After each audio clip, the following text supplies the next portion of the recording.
Manny Pacquiao versus DKU para sa isang exhibition bout. This is Jerry Peñalosa and you're watching Suntok Pilipinas. Ngayong December 10 ng gabi, masasaksayan ulit natin at ng buong sambayan ng Pilipinas ang ating pambansang kamuo, the only 8 Division World Champion, the global icon, boxing legend, Manny Pacquiao, kontra sa isang Korean martial artist. Ang bakbakang ito ay gaganapin sa Seoul, Korea para sa isang 6-rounder fight. Seryoso at puspusan na nagtitraining ang pambansang kamuo para sa preparasyon sa darating na laban. Kahit isang exhibition bout lamang ito, isa itong patunay na walang minamaliit o ina-underestimate na kalaban si Manny Pacquiao.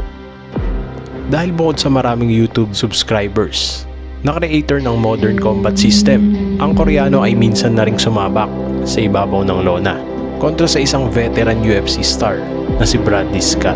Yan ay noong nakaraang taon para sa isang exhibition boxing match.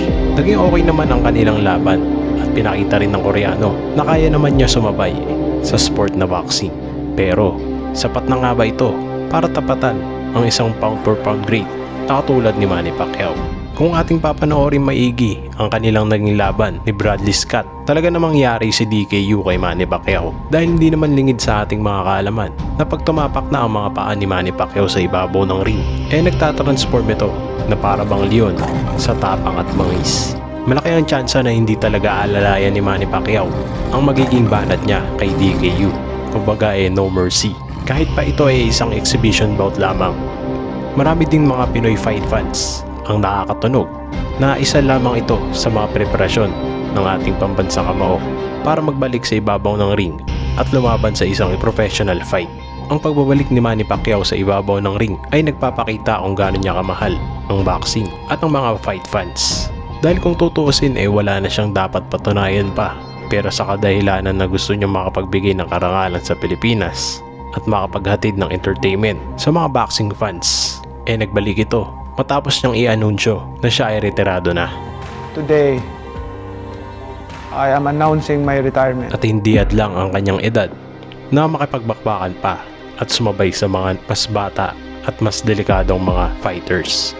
At talaga namang may gininto ang puso ang ating boxing legend dahil ang exhibition bout na ito ay mapupunta sa charity para sa ating mga kababayang walang tahanan sa Pilipinas. Kaya talaga hindi na tayo magtataka kung bakit ganun na lamang hangang-hanga ang mga tao sa ating pambansang kamuo. Si Manny Pacquiao ay ang unang Asyano na maging headline ng isang pay-per-view. Isang 5 division lineal champion.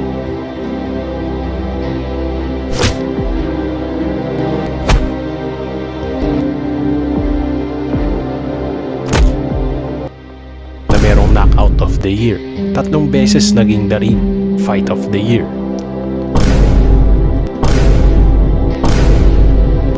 Oldest welterweight champion in history. At naging world champion sa 4 na dekada.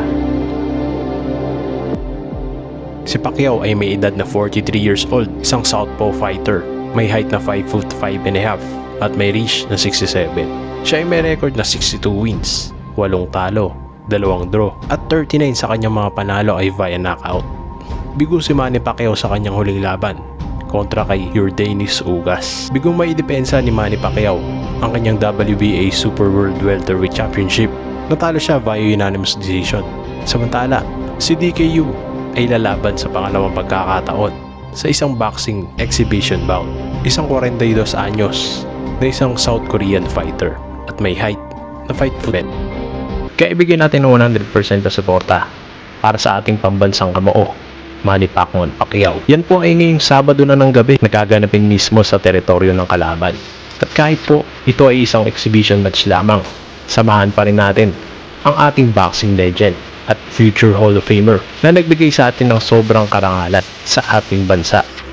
At ito na nga ba ang magiging simula ni Manny Pacquiao na bumalik sa professional boxing?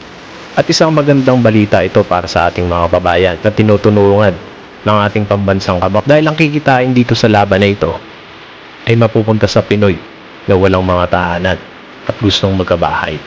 Kaya huwag niyo pong kalilimutan na mag-like, mag-comment at mag-subscribe sa ating channel. Salamat po.